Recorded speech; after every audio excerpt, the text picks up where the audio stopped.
Good morning. It's good to be back here. If you're new here, my name is Russ, and we moved to Alberta a little more than a year ago and came back yesterday for a wedding. But it's good to be here. I'm going to start with a question for the guys.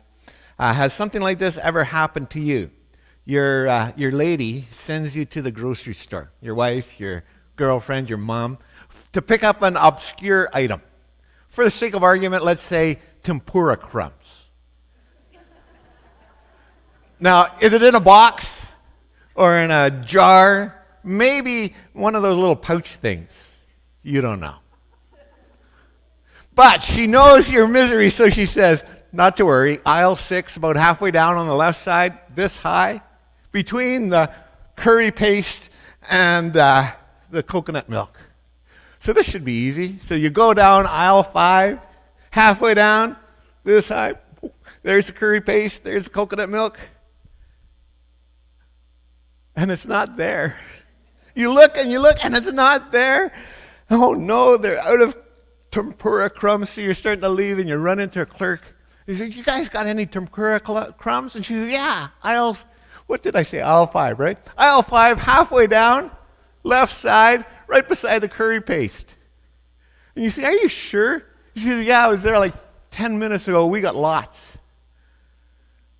And so you go back to the very spot you were before. You're staring at and they're still not there. And there's some random shopper comes by and you ask her, do you think this store has any tempura crumbs? And she reaches out to where you're looking and says, yeah, right here, honey. That ever happened to you guys? Yeah, right? It's because it's in our blind spot. And they're the wrong color. By the way, just for interest, just in case you're wondering, they're in a pouch. And it says tempura crumbs in big letters right across the front. In my defense, they aren't this high. This high. It makes a difference. I measured.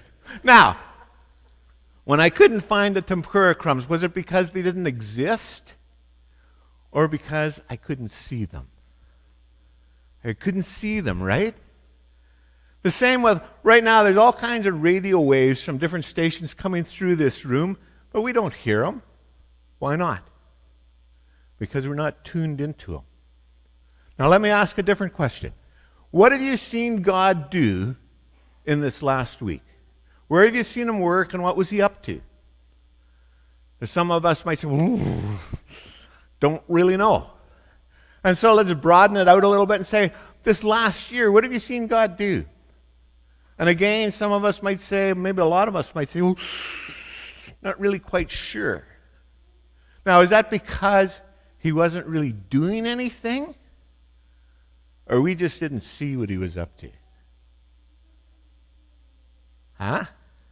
God's always at work. He's always at work around us, and we often miss it, and we can't join in what he's doing. So this morning we're going to look at, it's kind of a long passage, John chapter 9. It's the story of Jesus healing a man who was born blind. And one of the most common parables in the Gospels, miracles, is that of Jesus healing blind people. And I think one of the reasons for that is it's a metaphor for our journey from spiritual blindness to spiritual sight. And I get this from Ruth Barton. She says the spiritual journey is really moving from where we can't see God at all to moving where we can see him, but only where we expect him. To being able to see him everywhere, particularly where we least expect him to be. And we want to talk about that today. John chapter 9 records the reactions, attitudes of 4 different groups of people. They're unable to recognize what God is up to, and therefore they miss the opportunity to be involved with what he's doing.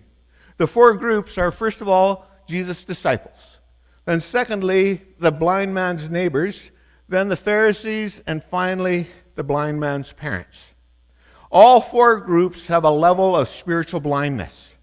All 4 groups saw the same man healed, but all of them had difficulty recognizing it as the work of God.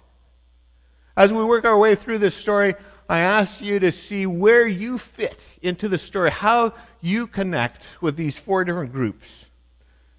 The things that prevented his friends and his family from seeing what was really happening are the same things that prevent us from seeing what God is doing all around us. So let's begin with John chapter 9. The first group to miss what Jesus was doing were his disciples, because they're asking the wrong question. John 9, starting with verse 1. As Jesus went along, he saw a man blind from birth. His disciples asked, "Rabbi, who sinned, this man or his parents, that he was born blind?" "Neither this man nor his parents sinned," said Jesus, "but this happened so that the works of God might be displayed in him."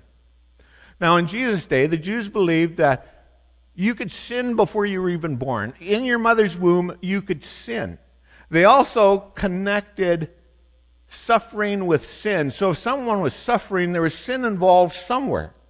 So the question was, who sinned? This guy in the womb or his parents before he was born?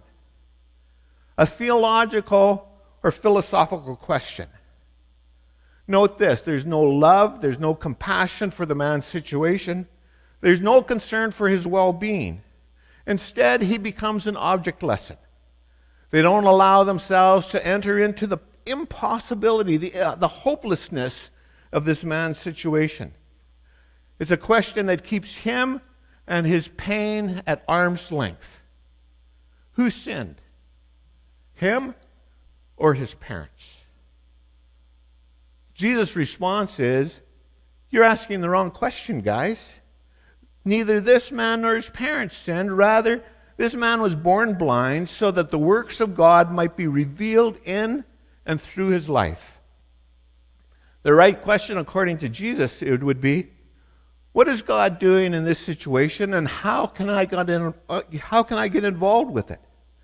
What a wonderful question when we face the brokenness and impossibilities of the human situation, of the human suffering around about us.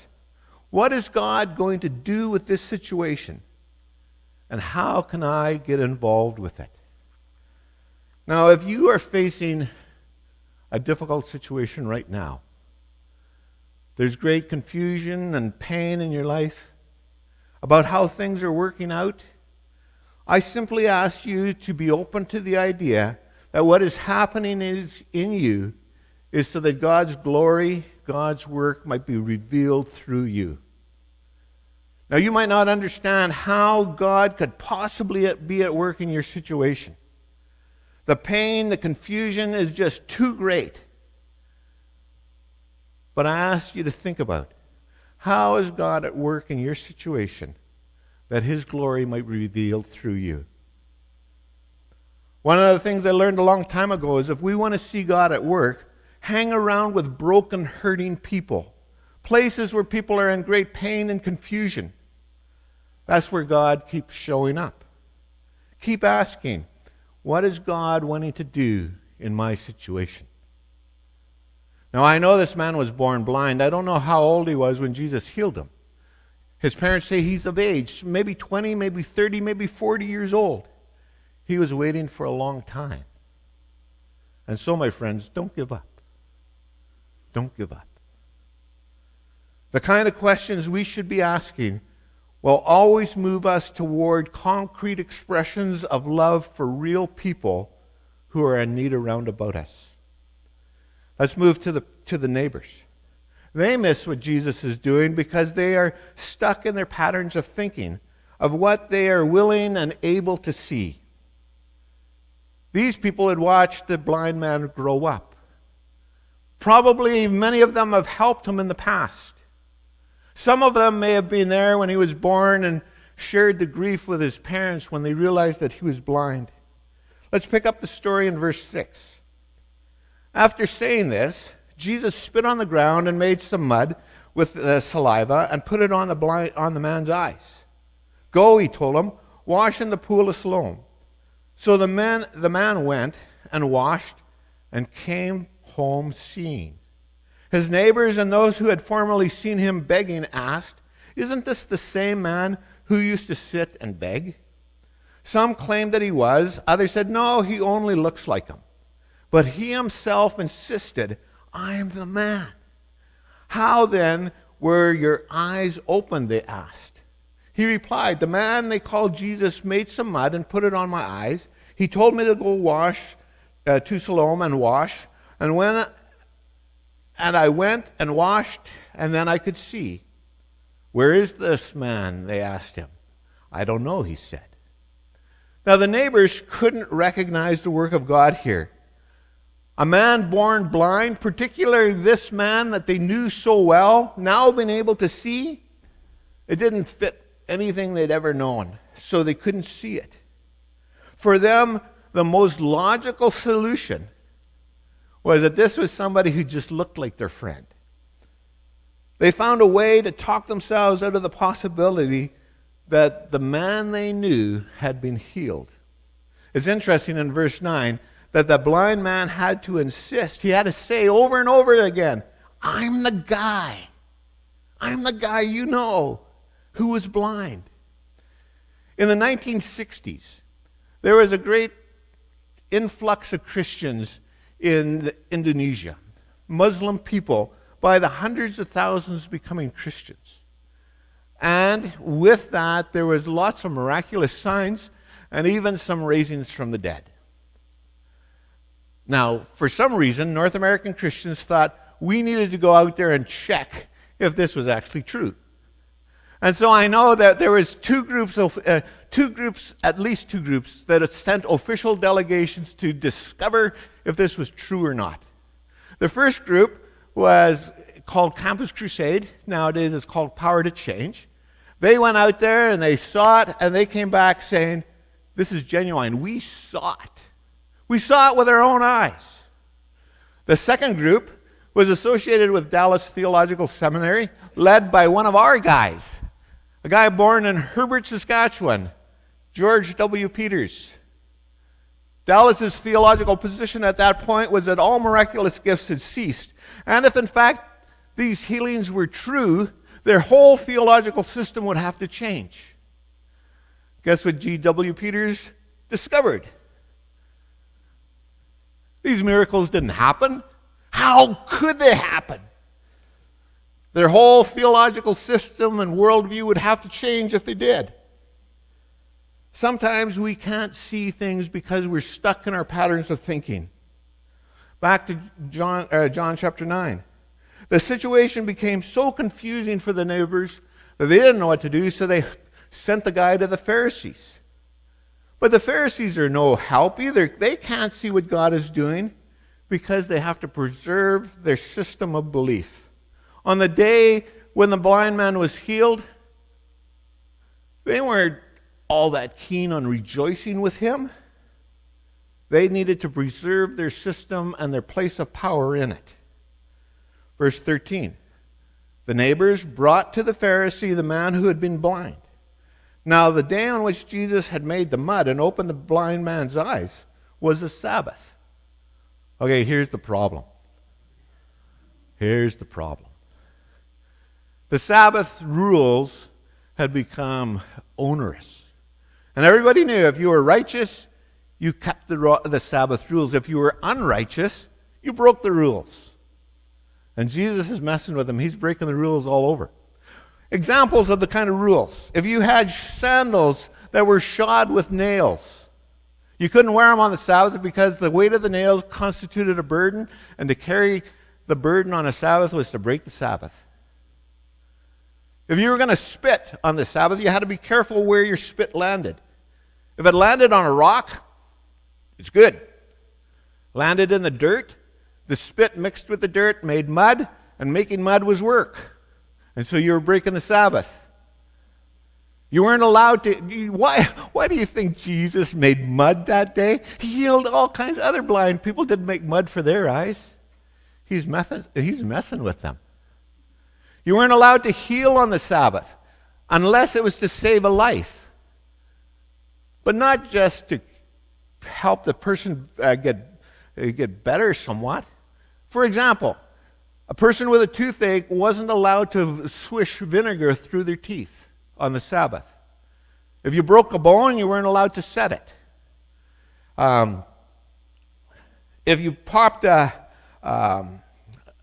joint out of, your joint was dislocated, you weren't allowed to pour cold water on it on the Sabbath.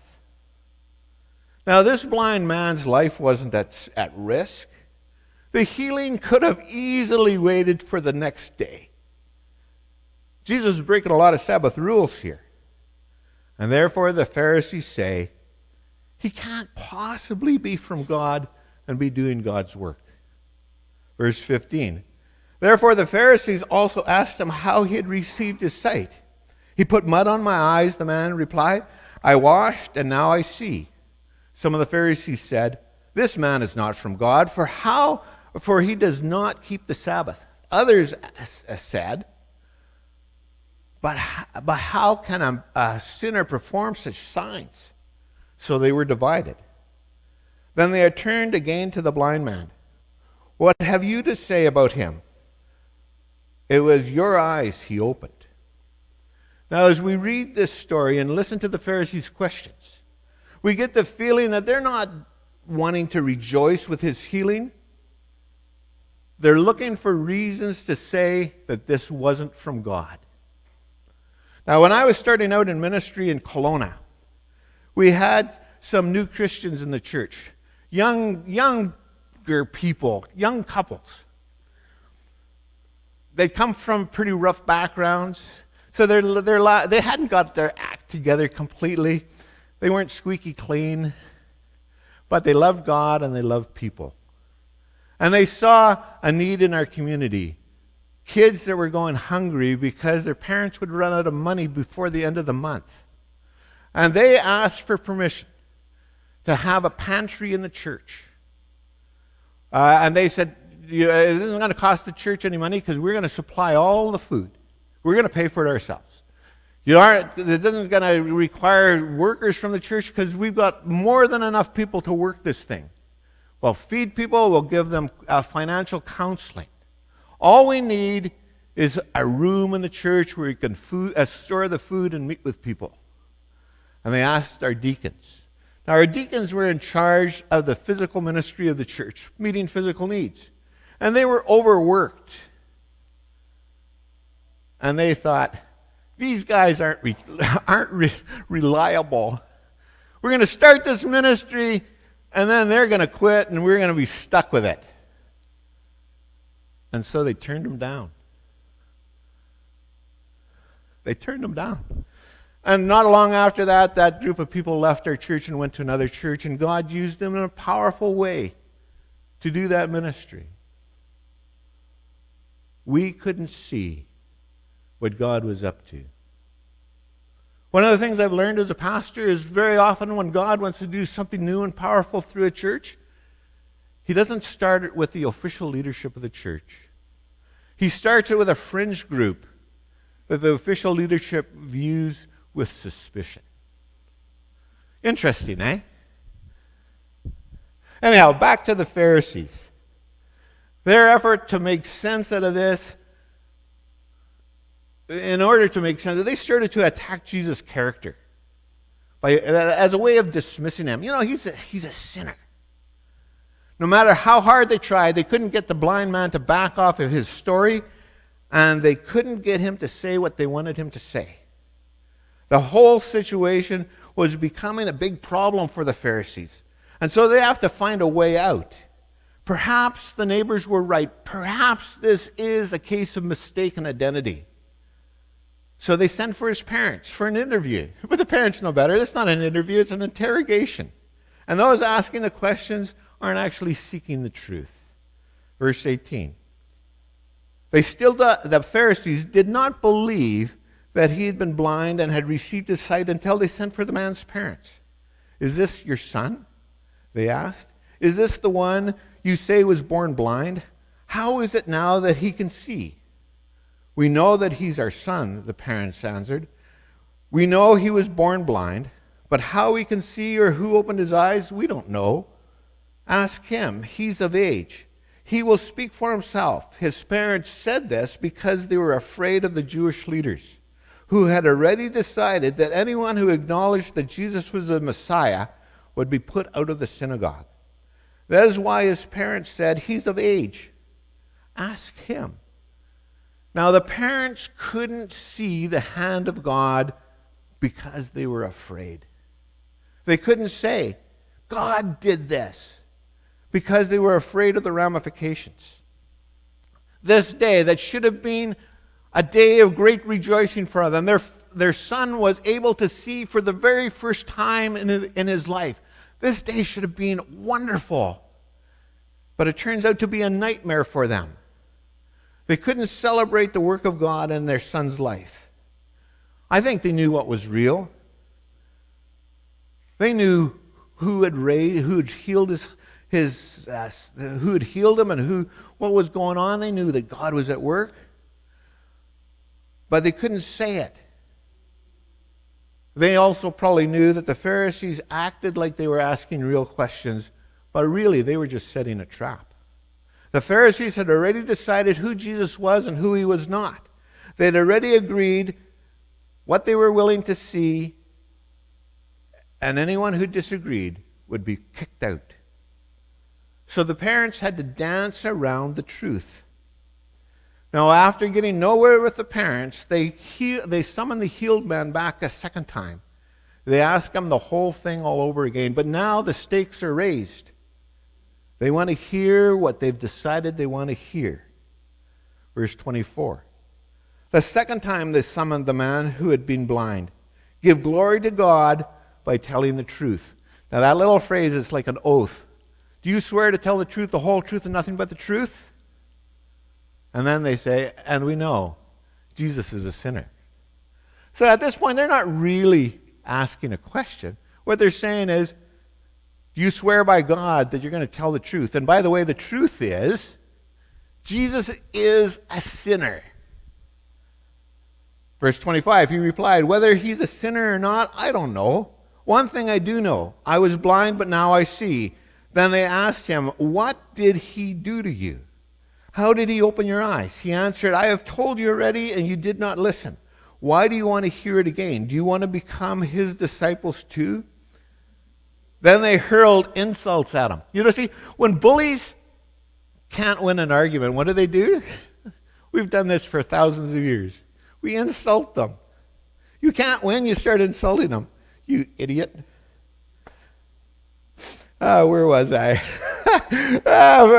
Verse 28. Then they hurled insults at him and said, you are this fellow's disciples. We are disciples of Moses. We know God spoke to Moses. But as for this fellow, we don't even know where he comes from. The man answered, now that's remarkable.